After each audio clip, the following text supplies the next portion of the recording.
Finishes and factions catching action. Good morning, good afternoon, good evening to another edition of Finishers and Factions Does NXT, where we review all of the action from this week's NXT episode coming to us out of Orlando, Florida, and the WWE Performance Center. This was the first NXT after the Royal Rumble, although NXT does not have a massive hand in PLEs for the main roster. They do sometimes make appearances, as we saw from a number of different superstars in the Royal Rumble match, as we will cover as it goes through the match as we go through the match card today. And again, I say this whenever this happens. Unusually, we are not starting NXT with a promo in-ring, out in the car park. Nowhere near that. We are starting with in-ring action, going in for a women's singles match between Stephanie Vaquer versus JC Jane, accompanied to the ring by Fallon Henley and Jasmine Nix. And this was sort of billed to us as a bit of a warm-up match for Vengeance Day, which happens on the 15th of February. We will be doing an episode around that PLE for the NXT stars, as it's important that we do that as well as for the main roster, in my view. And you know what? I'm not mad at this match. It was a technically sound match. Seemed evenly contested early on. And I mean, Henley and Nix getting involved early on as well. But there were some good high spots on this match as well. Some really good, nice spots from, especially from Vaquer, who was playing sort of hopscotch with the ring ropes, which I thought was showed some phenomenal agility and balance. And even she starts looking sort of dominant early on, sort of midway through the match. Vaquer pulls a superplex on JC Jane in ring, and even manages to pull off a 619. And yeah, I mean, it's let's see, what else did we have for this? So Nix on a late pinfall interruption, hitting Jane, handing Vaquer the victory. So Vaquer building up a ton of momentum going into Vengeance Day, where she faces Fallon Henley for the North American NXT Championship. And again, we'll be covering that as we go. We then move to a pre-recorded backstage VT with Jakara Jackson and Lash Legend arriving in the locker room to be met by Zariah and Sol Ruka. And Zariah wasting no time in pointing out they came up short on their women's tag team title shot last week on NXT, where they faced Naomi and Bianca Belair. And from the best of my memory, without reviewing my notes from last week, they put up a decent fight considering their NXT. They're developmental. We have to remember this about NXT. But that went by as we would have expected it to. Ruka trying to play peacekeeper and sort of being ignored. Zariah being all talk, although she was not in the Rumble at all. Sort of points out that Lash Legend came up short in the Rumble as well. Nobody really expects an NXT star to win at the Royal Rumble, although I did make my thoughts clear on Monday night's Raw's episode that I thought that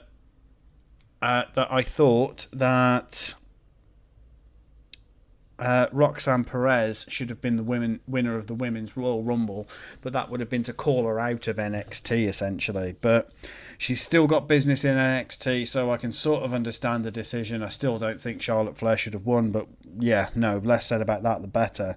We also see Gigi Dolan, Shotzi, and Tatum Paxley pop up out of nowhere, seemingly. Paxley giving Jackson and Legend props for their valiant effort, and Jackson tells Dolan, Shotzi, and Paxley to handle their business, and they will see the winner. So that sort of alludes to the fact that maybe Dolan, Shotzi, and Paxley have a match with Zariah and Sol Ruka later on in the evening, but we will come to that. We then go to the men's locker room where we have Sarah Schreiber interviewing Obafemi, NXT's current heavyweight champion, talking about his triple threat title defense at Vengeance Day, which he seems thoroughly sort of unfazed by, where he will of course be facing Austin Theory and Grayson Waller, but Femi saying that Ava may run NXT, but he runs the ring and will prove that Austin Theory and Grayson Waller do not belong in the ring with him, which is a perfectly acceptable mindset to have as he goes ahead to face both Waller and Theory in a tag team match for the main event of NXT this evening, where Femi will be tag teaming with Trick Williams, who they've had some beef recently. Trick Williams, being the former NXT World Champion, was dethroned by Obafemi at New Year's Evil at the beginning of January. We then go to in-ring, where we see Lexis King, the current Heritage Cup champion, looking like he's been attacked with spray paint. I'm not going to lie. Again, it's a similar thing that I said about Seth Rollins' outfits. I'm not sure who told Lexis King that he looked good doing that, but I can surely advise him that he doesn't. As somebody with no style whatsoever, I'm here to tell you, Lexis King, you look like a douche, quite frankly. But again, we digress. Lexis King sort of starts his promo bigging himself up, showing a very sort of self-absorbed side to him, which I think he's been trying to separate. He seems to have been trying to separate himself from more recently. A few members of the crowd trying to drown him out, seemingly, and even gives props to William Regal for Lexis King's success. William Regal being a bit of a mentor to Lexis King before he reclaimed the Heritage Cup. Makes mention of Ryan Leaf, a former NFL quarterback who apparently tried to give King some advice. I've said previously in previous episodes of Finishers and Factions that I am not an NFL guy. My normal co-host Rich would probably be able to tell you a little bit more about Ryan Leaf, but I am not Rich, and Rich, as I said at the beginning, is still off ill. We're hoping to have him back soon, but for now,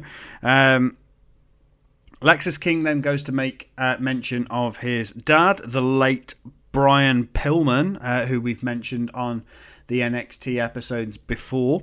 It tells us how he's not changed, but he's not his father either. So it's very... he's trying to sort of have his cake and eat it too, is that he wants to be... does anything that's needed to win sort of character, but not wanting to be his father either. Apologies. Right, and he's King says that he's going to change the format of how the Heritage Cup is defended as well. Up to now, we've seen it in a sort of a 2 out of 3 falls type match. 2 out of 3 falls type match, but with a few twists. It's done in 6 minute rounds with 20 to 30 seconds break between rounds. A win would ultimately end, a fall would ultimately end the match, or end the round, and where in a 2 out of 3 falls match, it's only pinfalls and submissions, but ring outs are also counted among those bits and pieces as well. This is where we see an unusual return, a theme song that we should all be familiar with as WWE fans. Fandango returns to NXT, to an absolutely immense pop for a guy that when he was on the main roster was, while he had some viral moments, was not an over superstar at all.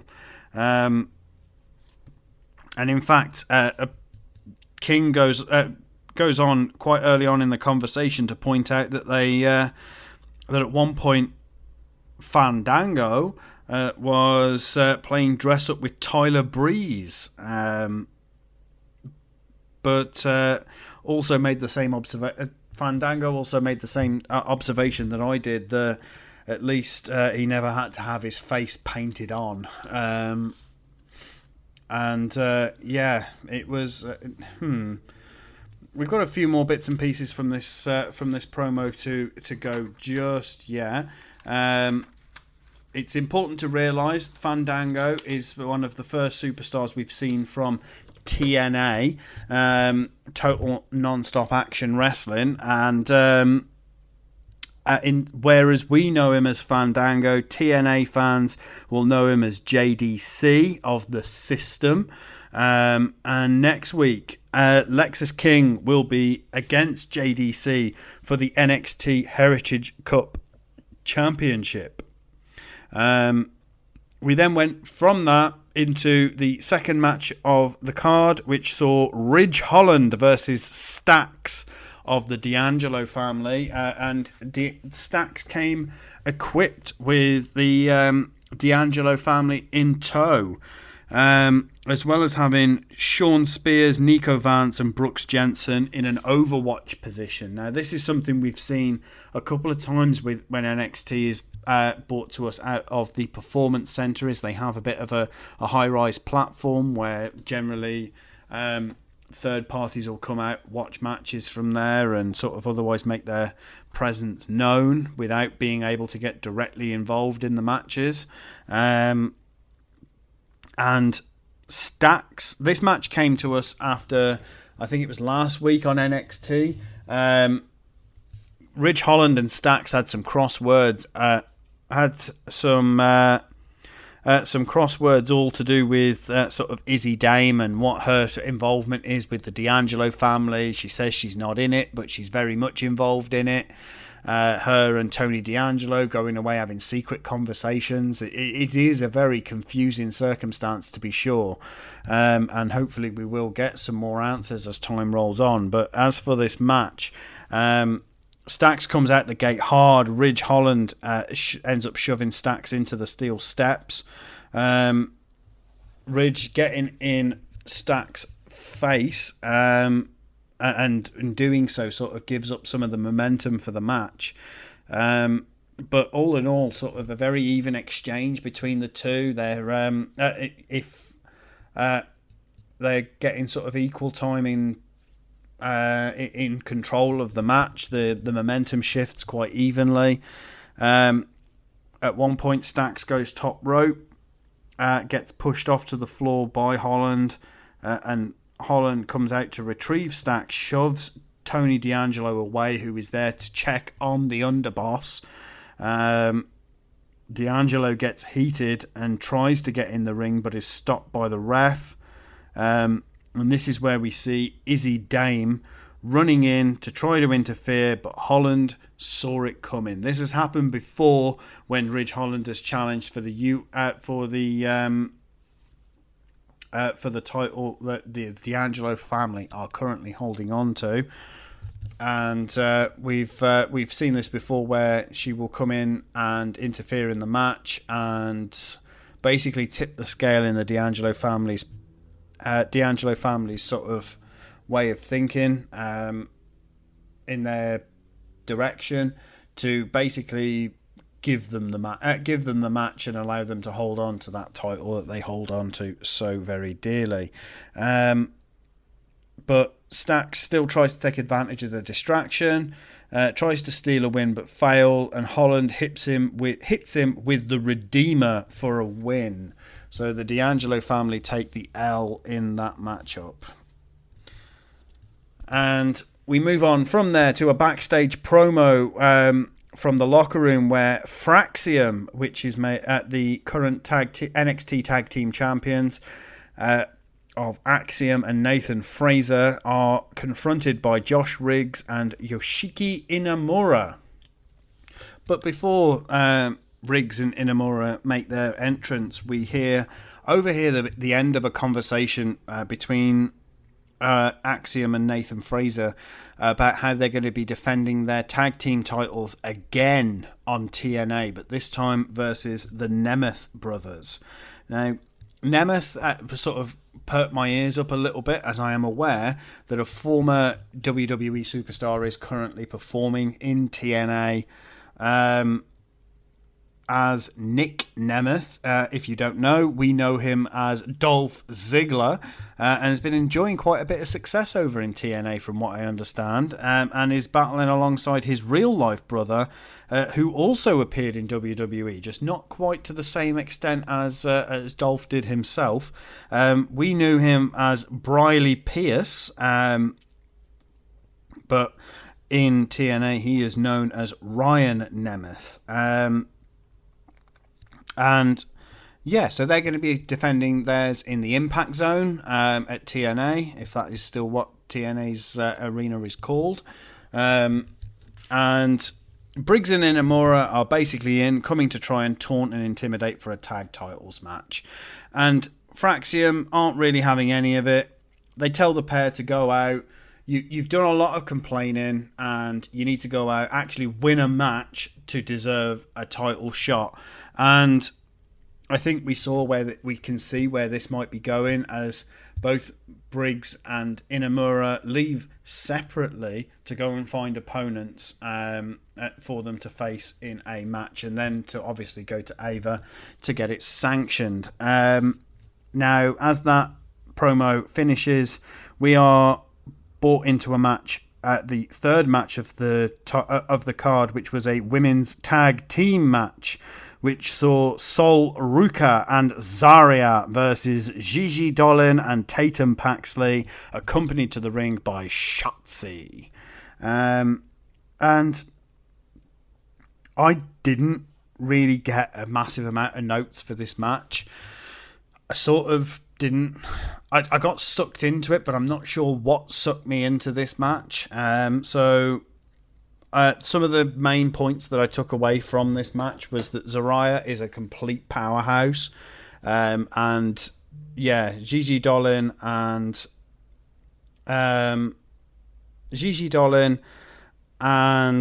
Tatum Paxley are vastly outclassed, or vastly outpowered by Zarya. But having said that, Tatum Paxley managed to pull off an impressive spider inside submission hold, which I'd never seen before. But it was odd. I mean, it looked to be as though it would be more painful for the applier than the applied. It was ever such an odd maneuver. But ultimately, Sol Ruka with a front flip DDT gets Gigi Dolan down for a 3 count, and Sol Ruka and Zarya have their hand raised at the end of this match. We went on from that match backstage to a interview with Trick Williams by Sarah Schreiber, where Williams saying him and Obafemi don't need a game plan for their match in the main event.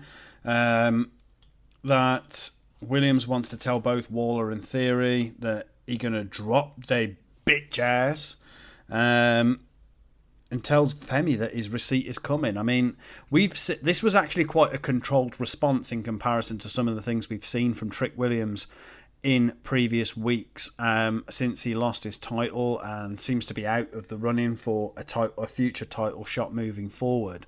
But one thing that I did notice that had nothing to do with this, with Trick Williams or anything like that, was that we saw the screen in the background showing what I can only describe as a colour card saying about Vengeance Day. Now, at the end of NXT last week, we saw this very same colour card being shown, and it seems to be very likely hinting at maybe a return or a debut of some kind, that we have to wait until Vengeance Day to find out what it is. And I'm genuinely interested to find out who it is they're teasing so hard, to go from there. Now, the next part of the card was what was described as a Women's NXT Championship title match summit between Bayley, Roxanne Perez, and Julia, the current NXT Women's Champion. Now, Bayley comes out first to the fanfare we've gotten used to seeing Bayley come out with when she comes out to the ring in NXT, being a former NXT 4 horsewoman, and doing rather remarkably well out of it. We then see Roxanne Perez come out, who has officially secured her spot in history as now being the superstar with the longest singular run time in a match ever. And she makes no bones about sort of making sure that she mentions about that. So she is the Iron Superstar for the Royal Rumble moving forward. And as Roxanne Perez comes out, she actually stops Julia's entrance. She stops Julia from coming out so that she can brag about this Rumble record, and talks about how Perez talks about how she eliminated Julia in the Rumble itself, as they both partook. And Perez sort of painting Bayley as a title-seeking nomad, as we have seen Bayley workhorsing it in the WWE, making appearance at all 3 television shows week in, week out, and burnout has got to be on the horizon for BBL Bayley, as my co-host has taken to calling her, or Bubble Butt Bayley. I mean, either way, that ass is banging. Let's face it.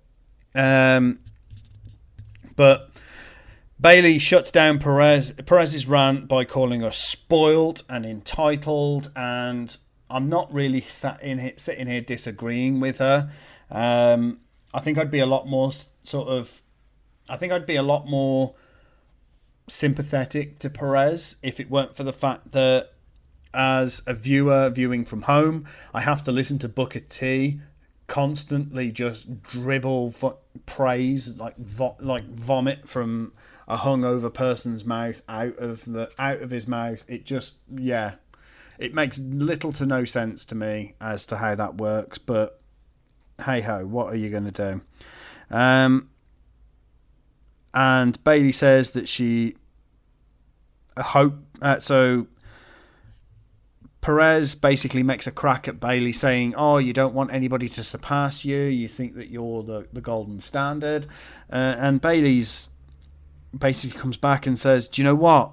Actually, I want you to surpass me. The entire point of doing all of this is to have you surpass me." And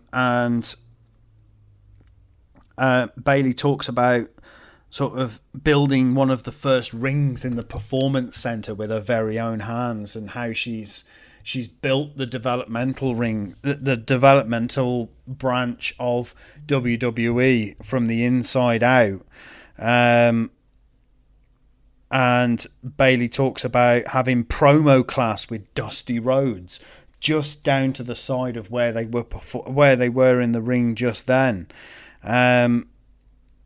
And Bayley also talks about how if she's had setbacks, she just continues to push on. She doesn't sit there and bitch about it. Although, I will be honest, I think we have seen heel Bayley do that on a number of occasions. But we're not here to fact check that. Or maybe we are. Are we? Are we here to fact check? Perez talks about her ambition of going on to win all the titles in all the brands. She wants to just absolutely steamroll over the competition. And I mean, both Perez and Bayley talk about going to Raw. So I think there's definitely... They're definitely building up to Perez being called up to the main roster. I just think that maybe they could have done it at the Royal Rumble. But again, yeah. At this point, Charlotte Flair makes her appearance. We knew that she was going to be in attendance at NXT. A former NXT star herself. And yeah. I mean, it's Charlotte Flair. I've made my feelings on her perfectly clear, so I'm not going to continue to harp on about it. But Julia also makes an appearance at this point. Comes to the ring with purpose. Obviously, not wanting to sort of be left out of the title, left out of the picture altogether, and this is just when verbal shots are fired across everybody's bow. Julia comes in, basically backs up Bayley against Perez, and then takes a shot at Bayley anyway. And yeah, it just turns into a bit of anarchy, really. I mean, Charlotte reminding last time she won the Rumble that she chose to face the NXT Women's Champion at WrestleMania and won. So maybe we could see Charlotte Flair being shipped off to NXT, and if that happens, it may be the last time that Finishers and Factions ever covers NXT as a brand, just so that we can get away from Charlotte Flair. But regardless, Charlotte congratulates Perez on being the Iron Woman, then points out that if she is champion of choice, then she will lose. Charlotte giving props to Julia, but bigs herself up more. I mean, it's all what we come to expect from Charlotte Flair, realistically. It comes with the territory. But this is where we see Cora Jade come in for a sneak attack to Bayley and Julia. And yeah, Jade attempts to go after Perez, but Perez ducks out. And Jade lifting the title above her head before taking a last swing at Bayley. I mean, Cora Jade is very much seems to have taken a bit of a back seat in recent weeks, and now is determined not to do that at all. But we'll move on, as I think we're working our way up to the main event, but we've got a few other bits to go over before that. So yeah, let's dive into those just now. And we go from in-ring to backstage, where we see Ava, Ethan Page, Javon Evans, and a buttload of security, where they all seem to be wanting to have a bit of a scrap, really. I mean, Ava's there trying to keep the peace with the security, and we've got obviously Javon Evans and Ethan Page stood on either side of Ava. We know that in past weeks, Javon Evans has currently been out on the injured list because of Ethan Page absolutely decimating his jaw on more than one occasion, to the point that Javon Evans has actually got his jaw surgically wired shut at the moment. But Ava, in a surprise move, actually wants to end up suspending Javon Evans, but is forced to reconsider when Ethan Page asks for a match as a punishment as opposed to suspension, which isn't a bad way of being able to protect a fellow superstar's livelihood, realistically. But Ava basically declares, saying that they can have a match at Vengeance Day if Javon Evans is medically cleared by that point. So we've got another match for Vengeance Day set, but we've got to wait and find out what happens if Javon Evans can be medically cleared within that time. We then go to a different area of backstage, where we see Hank and Tank talking to Josh Briggs about a match next week. And this was obviously off the back of Briggs and Inamura being told that they need to get a match win under their belt before they can even be considered for a tag title match. Hank and Tank seem to agree. As the camera pans over to the D'Angelo family and Izzy Dame as Ridge Holland approaches to say he could take the North American title, and the only reason he did not do it last time is because of Izzy Dame, which is a fair shout. In all fairness, it's not something that's completely outside the realms of possibility, as Ridge Holland as we've seen, is brutal enough and capable enough to be able to take Tony D'Angelo out without any outside interference. But Holland points out that Spears and Co are in the background. Sean Spears obviously seems to have a bit of an obsession with more so Izzy Dame than the D'Angelo family, but it's just because they seem to run in the same circles. We're still not sure how that's playing out, as it's still sort of bubbling in the background a little bit, and it's occasionally sort of mentioned, but we're also teased that we could end up having a cage match between Holland and D'Angelo for the North American title. Now, this could be something that happens at Vengeance Day. We don't know, but it would be incredibly interesting to find out how that plays out. So we will wait to find out what's going on.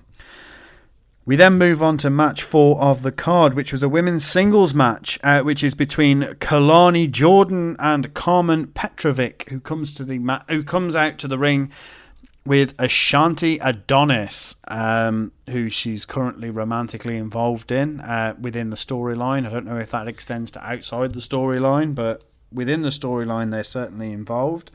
And now I've gone on record in the past and said that Kalani Jordan is very much a boring sort of. Boring. I'm trying to think of the right word. She's generic. She's not necessarily boring, but she's generic, and it just doesn't mean that. It means that I'm struggling to find a reason to like her, to root for her. But as time goes on, we're starting to see a different side to Kalani, and I'm not mad at it. We seem to be seeing a much more aggressive style, and a much more sort of a much more emotional response from her. I'm not going to call her unhinged, because I don't think she is, but she certainly seems to be getting to that way. And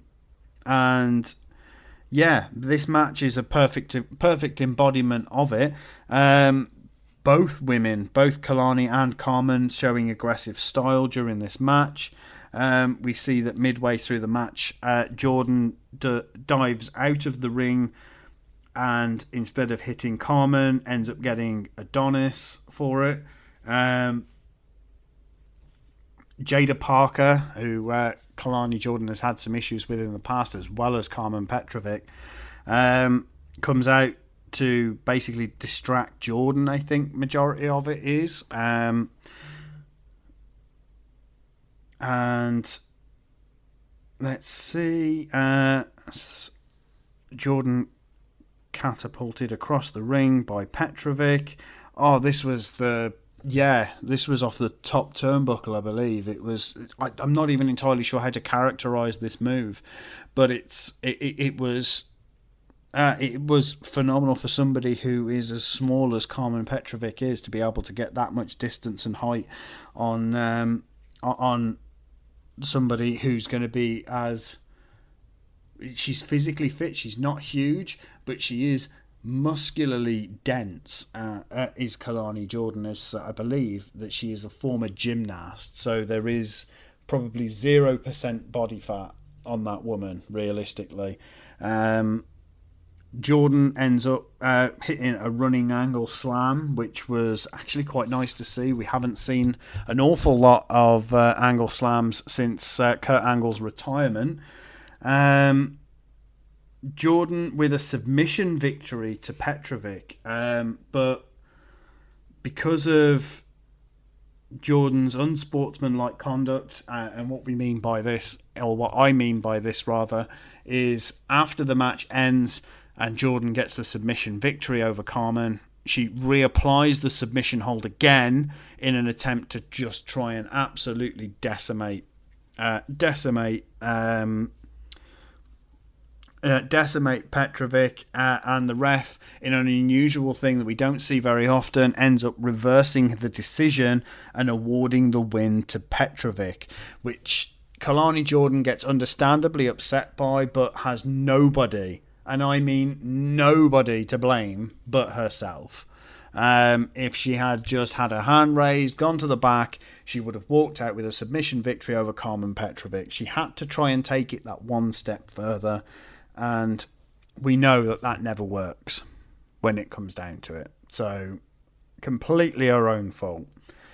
We then go as backstage gets, which means that we're going to the parking lot for a walking interview with Stephanie Vakir, who we saw in action earlier on in the card. And she has her sights firmly set on that North American Championship. I mean, not that anybody thought that she had her sights set on anything any different realistically. And she also makes mention that Vakir says about seeing Fallon Henley in hell. Uses that wording specifically, which makes me think, we've already had a cage match sort of teased. Are we possibly going to see a Hell in a Cell match? Which is unusual to see outside of Hell in a Cell pay-per-views. That could be something that happens. And how interesting would that be? I mean, Vakir has quite a dark side to her character, and it would be a perfect match type for her, whereas Fallon Henley is certainly capable of doing some dark things, but does not have that dark side to her character as far as we're aware. So hopefully more comes of that next week on NXT. But moving swiftly on, we go from there to the GM's office with Ava again and Fraxium. This is where we see sort of Bayley barging in and demanding that she has Cora Jade in a match.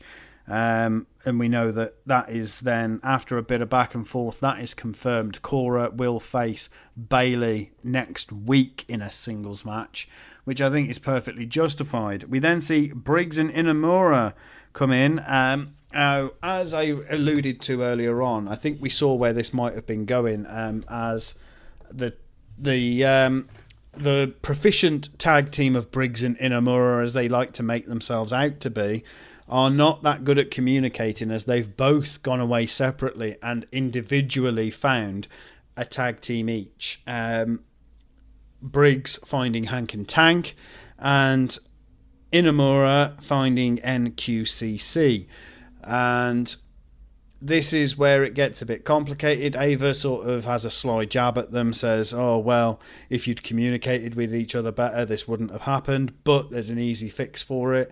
Triple threat tag team match next week, which means that Briggs and Inamura will face Hank and Tank and NQCC in a triple threat tag team match next week, which is, and that will all be for an NXT Tag Team Championship opportunity, which can only be what's best for business.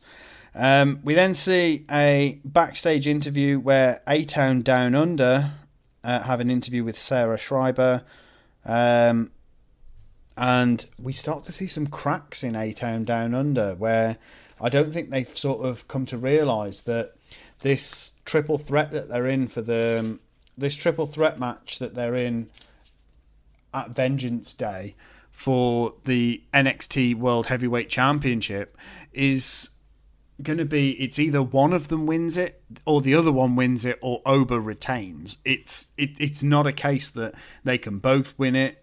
One person is going to walk out of that ring that night with the championship round their waist, and there's a potential that it could be either Austin Theory or Grayson Waller.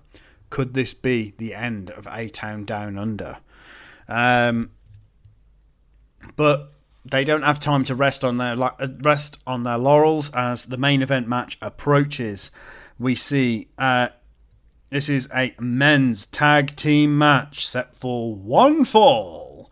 And this is A-Town Down Under being Austin Theory and Grayson Waller versus the team of Oba Femi and Trick Williams.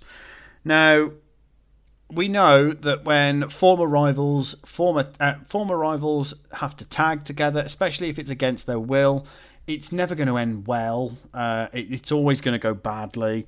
And I mean, it starts before the match even begins, and it's not even from Oba Femi and Trick Williams, because the crowd is very much split between Femi fans and Tricksters. And early tension between Femi and Williams themselves is not making for a great sort of team synergy effort across both of them. And realistically, throughout the entire match, they behave as singles competitors who are forced to act together, which I suppose they are. But if you're in a tag team match, fight the tag team match. Don't put yourself at a greater risk of injury, or even worse, put yourself at greater risk of the loss by acting as an individual in a team game. It just doesn't make any sense. But